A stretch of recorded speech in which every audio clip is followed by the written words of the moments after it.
Hello, my name is Emmy DeGrappa. Each week, we bring you stories asking our guests the question why. We learn about passion, purpose, and the human experience. Brought to you by Wyoming Humanities with the generous support of the Wyoming Community Foundation. This is What's Your Why?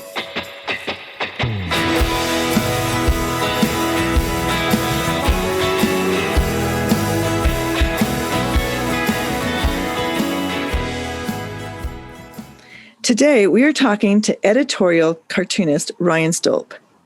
He is the creative force behind the Lift Lines cartoons that appear in the Jackson Hole Daily. Ryan will be one of the cartoonists who will be part of the Wyoming Humanities Cartoon Caption Contest. Welcome, Ryan. Thanks for having me. So really, it's about getting to know you and getting to know your background and how you ended up in Jackson Hole. All right. So a backstory on my cartooning journey. Always loved drawing. And I had an uncle, actually, who's in the medical field, but was also a passionate cartoonist. And he cartooned kind of about medical stories and had a little book. And as a kid, I always thought that was pretty neat. So continued drawing with friends. And was kind of the guy that people tapped for T-shirt designs in middle school and high school. And then when I went to college, there was a ton of campus groups, and they needed shirts and cartoons as well. They were quick and easy. They translate well to T-shirt designs or flyers.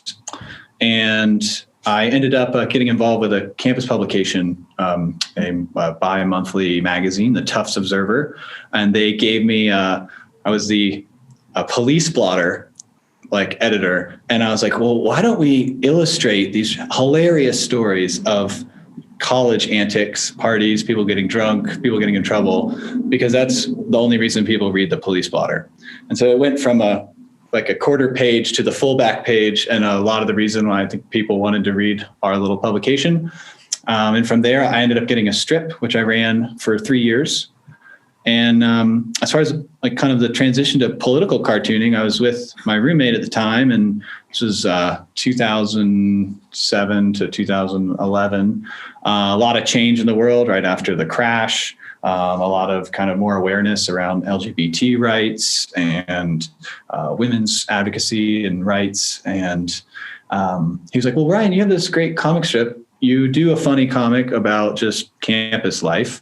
Have you ever, you should use it as a platform to, have a message. And I should have known that, but that was maybe the first time I started packaging a little more of a perspective or a lens for my readers to kind of unpack more complicated issues. And since then, continued to draw, illustrate on the side, and ended up in Jackson through a series of events. I was dog sledding at the time and doing illustrations for them when I wasn't running dogs, and had a friend that had an opportunity to do something in Jackson. I started a media agency here, and through that had access to publish in the paper. And I was like, well, I just want to get a couple jokes off my chest, because coming from the East Coast in North Carolina and Vermont, Boston to Jackson, a lot of things jumped out at me as hilarious and just very odd and weird. And so I was like, okay, I'll just do 3 jokes, then I'll be done. I'll get out of my system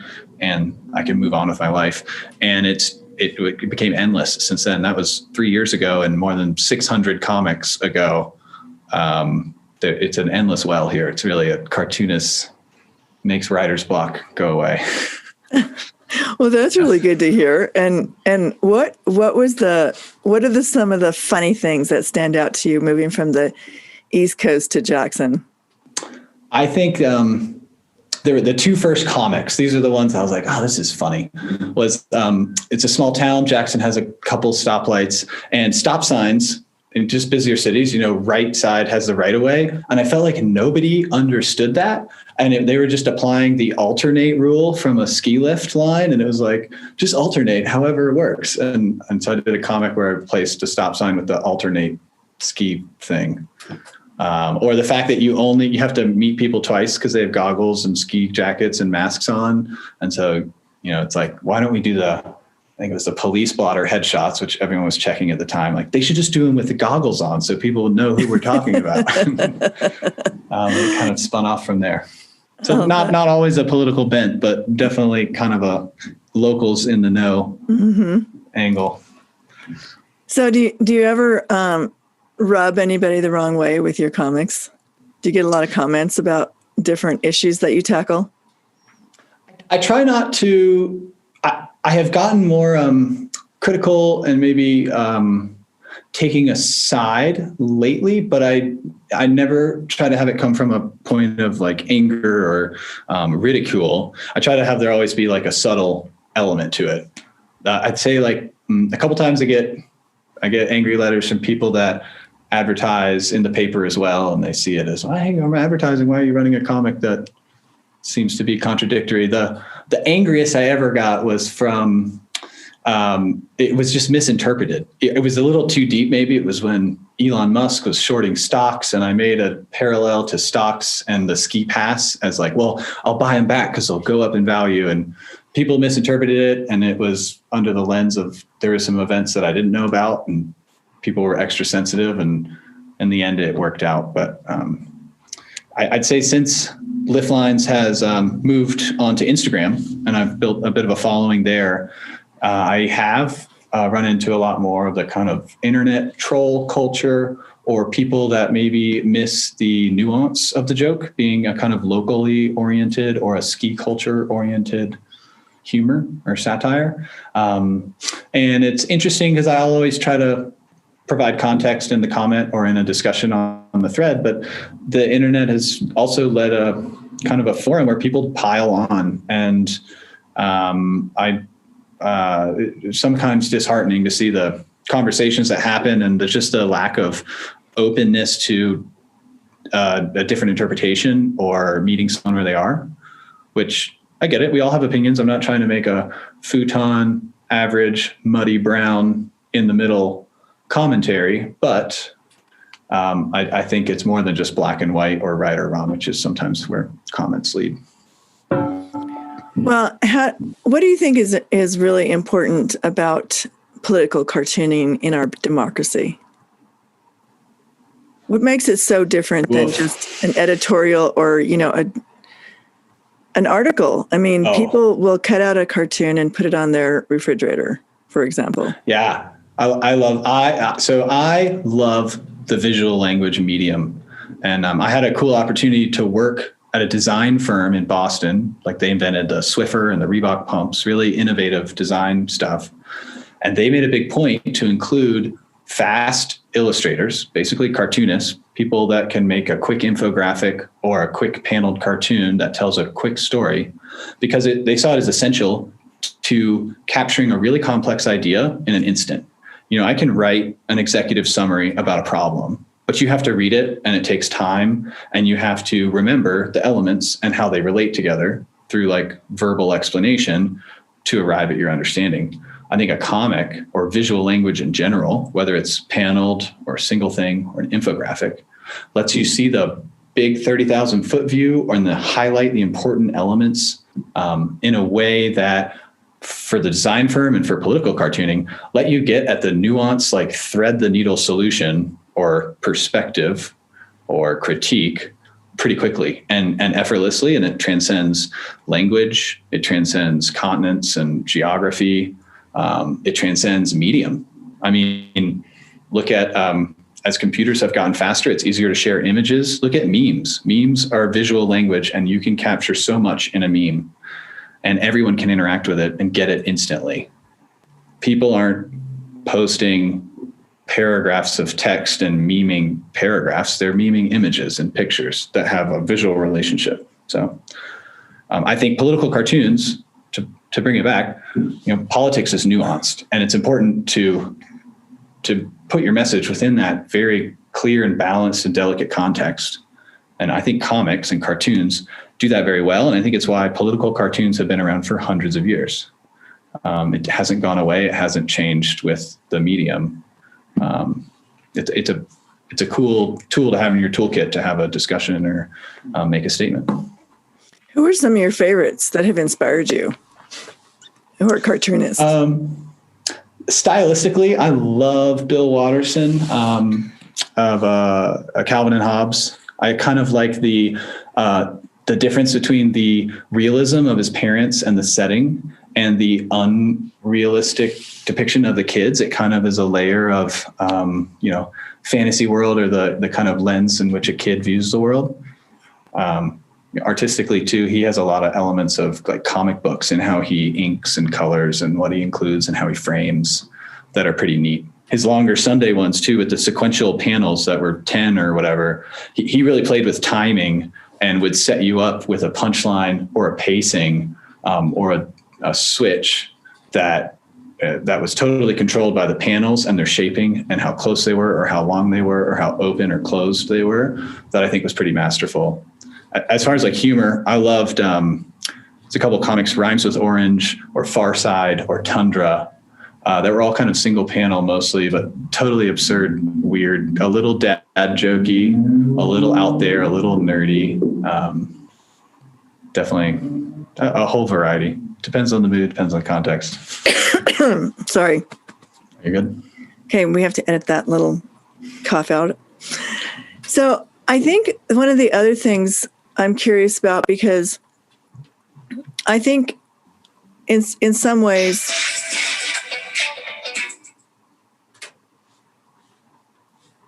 was that you? No. Oh. We're good. I wonder where that came from. Okay, that was weird. Well, in some ways, I think political cartooning is meant to solicit a response. Totally. Lift lines, even a comment about ski bro culture or fancy restaurants on the west bank of Jackson are meant to elicit a response. I don't think you should put anything out in the world that's not meant to elicit a response. Otherwise, that's just clutter. That's like a thoughtless social media marketing. Okay. Okay. Well, the reason I said that is because what you were saying earlier about you don't really want to piss people off. Yeah, well, that's not your intention anyway, but you still want to get a response. You still want to trigger a response to something you draw or make a statement about. I'd like to clarify that, I guess. Okay. I see the world as very gray in almost everything. I don't think there's usually a perfect or right answer. And I would qualify like there's a difference between wanting to get a response and wanting to put someone down or be definitive or not appreciate the nuance of a context or a perspective or an interpretation. And so I think that's the difference between calling someone stupid and calling someone some other ridicule that maybe speaks a little bit more to their perspective on something. I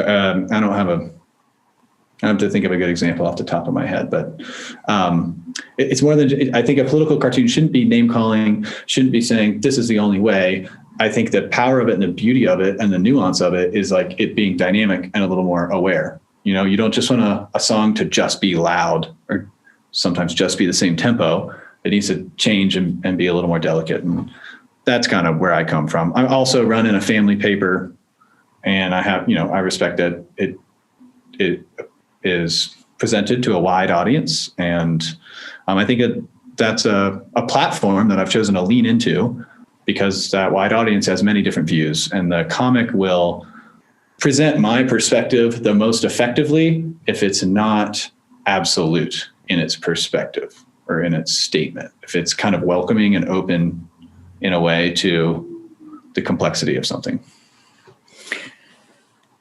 And I think that, and I appreciate what you're saying, but I also think that political cartoonists usually are, they have their own political view that they're also, putting out there to the world. And we're in a time where we have this huge political divide.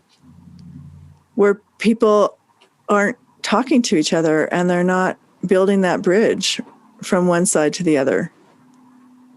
And 100%. Yeah. So how do you, in your cartoons, do you ever talk about some of those issues or draw about some of those issues? I absolutely do. And maybe it's because I don't think of myself as just a political cartoonist. I'd say Liftlines does some silly, escapist humor, a ton of dad jokes and puns. I love puns, but certainly takes political stances. I think I've been really big on wearing a mask. And a lot of my comics this year through COVID have been about social distancing, mask wearing, flattening the curve. Those have certainly brought out I've probably taken a pretty clear stance on that to my audience, and they certainly create discord and anger or a lack of understanding in my comments online. But I guess ultimately the cartoon is in a digital world. The cartoon is more than just a cartoon. The cartoon is the statement that it makes, and it's the conversation that it drives in the comments. And maybe that's a broader definition of how I'm seeing it, but every single one of the people that's commented angrily about my pro-mask stance online, I've pretty much tried to engage with or understand where they're coming from or present kind of my side of the argument, not as this has to happen always, which the comic kind of takes that stance, but it's a foot in the door to at least, approach that with someone that you might not be in your circle or in your regular kind of people that you communicate with. So, well, I like that, Ryan, because in a sense, you have this great opportunity to talk to people from all kinds of political backgrounds and spectrums and, whatever they are. And like you said, it's a foot in the door to have a conversation. Totally. I mean, I had a really interesting exchange last week, actually. So it was the first day that my comic ran that Biden was president, right? And so the comic is a picture of Biden holding some skis. Skis have a Biden-Harris sticker.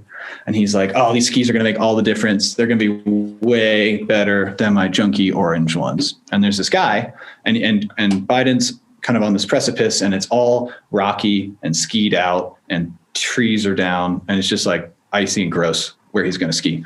And this other commenter in the comic says, well, I think it'll take more than new skis because it looks pretty rocky and skied out. And this guy came out swinging on Instagram, putting people down, being pretty angry about the election results and where the country was headed.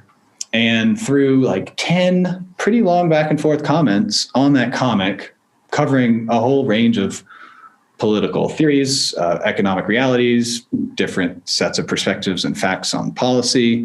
I tried to kind of express to him, hey man, the comic really wasn't about Biden being president. It's about that Biden doesn't change the fact that the terrain that he has to ski down isn't great. There's more to, essentially the message of the comic was that there's more to solving the problems that we all feel as a society than just the president. And kind of, while Biden was the character in it, the true punchline underlying message was that the terrain is broken. Our democracy, our culture, our communities are feeling a big strain and have a lot of obstacles in them.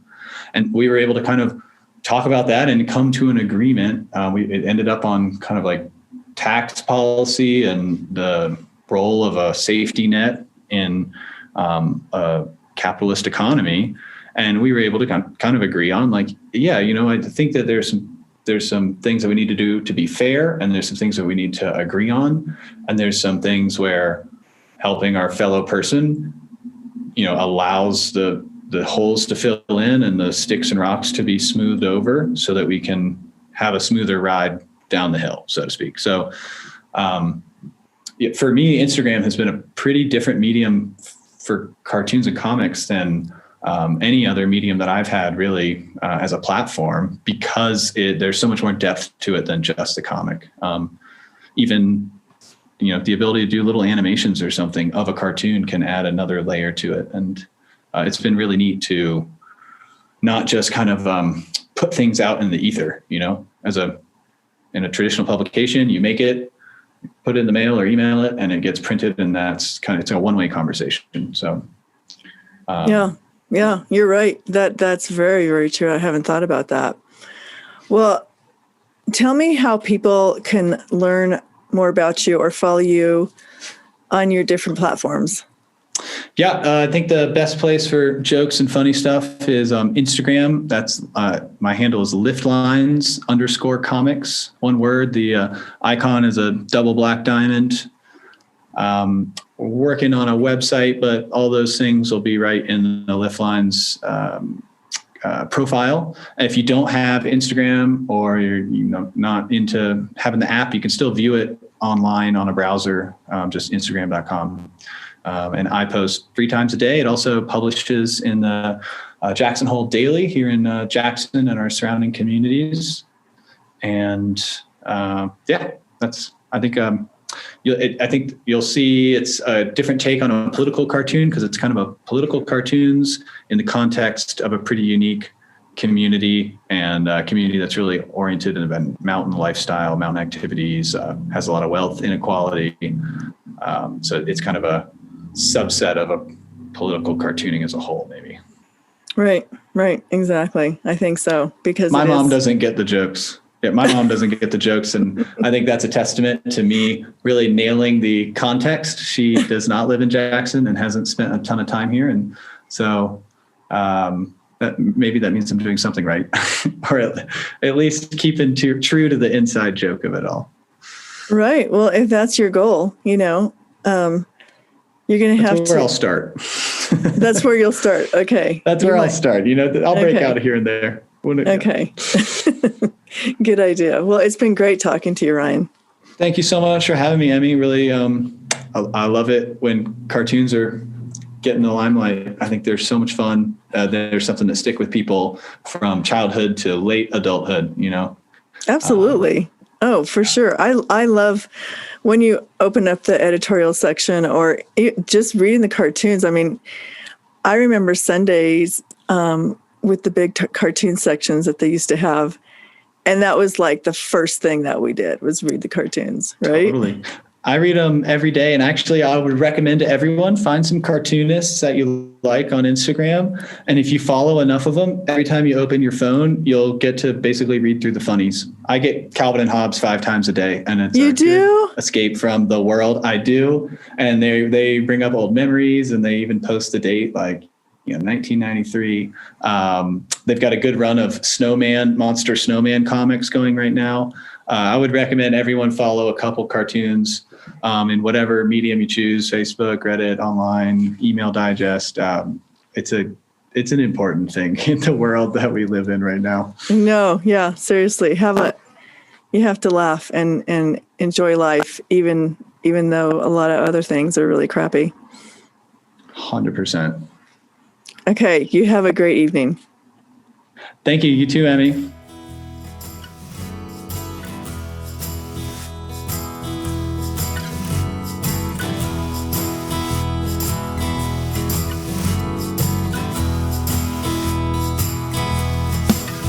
Thank you for joining us for this episode of What's Your Why?